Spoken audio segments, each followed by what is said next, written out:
আসসালামু আলাইকুম, কেমন আছেন সবাই? কালার্স অফ ওমান, ওমানের রং থেকে সবাইকে স্বাগত। আজকে সকালবেলা হাঁটতে বের হলাম। হাঁটতে হাঁটতে দেখলাম মহিষ, আর চারিদিকে ঘন কুয়াশায় ঢাকা। খুবই ভালো লাগছিল। তো রাস্তার পাশ দিয়ে আমরা হাঁটতে শুরু করলাম, আর হাঁটতে হাঁটতে এই ভিডিওগুলো করে নিলাম। কচুরিপানার ফুলগুলো আমার কাছে খুবই ভালো লাগে, বেগুনি কালার, যার কারণে সেগুলো ভিডিও করে নিলাম। আর পরে চারিদিকে ধান ক্ষেত, ধানের মৌসুম। কিছুদিনের মধ্যে ধানগুলো কৃষকের ঘরে উঠে যাবে। আসলে অনেক বছর পরে আসার কারণে ধান ক্ষেত দেখলাম। তো সেখান থেকে হাঁটতে হাঁটতে চলে আসলো আমার হাজব্যান্ড চায়ের দোকানে। সেখানে গ্রামের যে মুরব্বীরা ছিল তাদের সাথে গল্প করলো, কথাবার্তা বললো। অনেক দিন পর তাদের সাথে দেখা। তারা সবাই ওমানের গল্প শুনলো, ওমানে কি করে না করে। তারা দেশের বাইরের জীবনযাত্রা সম্পর্কে জানতে চাইলো। তারপরে এখানে অনেকে মুরব্বী আছে, তারা মন দিয়ে সব কথাই শুনলো। আসলে গ্রামের দোকানগুলোতে মুরব্বীরা সবাই একসাথে হয়ে গল্প করে, সেটা দেখতে আমার খুবই ভালো লাগে। তো তাদের গল্প ছিল, সাথে তাদেরকে খাওয়া দাওয়াও করালো আমার হাজব্যান্ড। সবাইকে চা খাওয়ালো, সাথে নান রুটি কিংবা পরোটা যেটা ছিল সেটাও খাওয়ালো।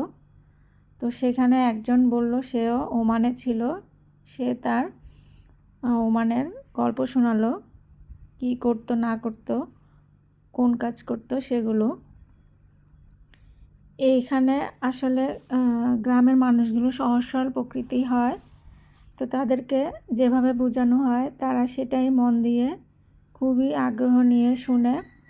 আর বিদেশের গল্প শুনলে তাদের কাছে ভালো লাগে, চিন্তা করে আসলে বিদেশ যারা আসছে তারা তো জানে কেমন, আর যারা আসেনি তাদের অনেক আগ্রহ থাকে এখানকার জীবনযাত্রা সম্পর্কে জানার। তো সেখান থেকে বেরিয়ে আমরা একেবারে ধান ক্ষেতের মধ্যে নেমে পড়লাম। দুপাশে ধান ক্ষেত, মাঝখানে সীমানা দেওয়া আছে। তো ধানগুলো একটু ধরে দেখলাম, স্পর্শ করে দেখলাম, এত সুন্দর লাগছিল। ধানগুলো একেবারে সোনালি কালার চারিদিকে, যেটা আসলে চোখ জুড়িয়ে যায়। এবার ভালো ফলন হয়েছে মাশাআল্লাহ।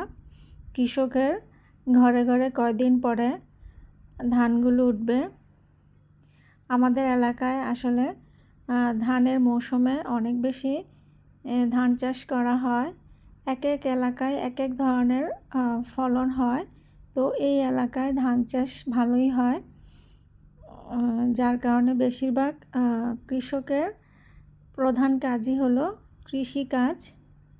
তো সেখান থেকে আসার পর বাড়িতে দেখলাম ধান ভাঙার মেশিন এসেছে। তো সেখান থেকে এসে আমরা বাড়িতে আসলাম। আসার পরে দেখলাম আমাদের জন্য খোলা পিঠা বানানো হচ্ছে। এটা আমাদের এলাকার খুবই জনপ্রিয় একটা খাবার। এটা আমরা সেদিন চাল কুমড়ার মোরব্বা ছিল, মুরগির মাংস ছিল, গরুর মাংস ছিল, সব কিছু দিয়ে আসলে খেয়েছে। তো যেটা হলো এটা হলো আমার শাশুড়ি আম্মার হেল্পিং হ্যান্ড। তো তিনি আমাদেরকে সুন্দর করে বানিয়ে বানিয়ে খাওয়াচ্ছিল, আমরাও খুব মজা করে খাচ্ছিলাম।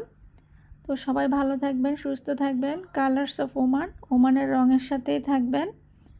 যারা যারা আমার চ্যানেলটিতে নতুন, এটা সাবস্ক্রাইব করবেন। আমরা পিঠাগুলো মজা করে খেয়েছিলাম। ওনাকে আমরা আসলে ফুপু বলেই ডাকি। তো উনি সুন্দর করে আমাদেরকে বানিয়ে দিচ্ছে আর বলছে গরম গরম করে গরম গরম খেয়ে নিতে। এই পিঠা গরম গরম খেতে মজা, চুলার পাশে বসে লার্কির চুলাতে খুব সুন্দর হয় পিঠাটা। তো সবাই ভালো থাকবেন, সুস্থ থাকবেন। আল্লাহ হাফেজ।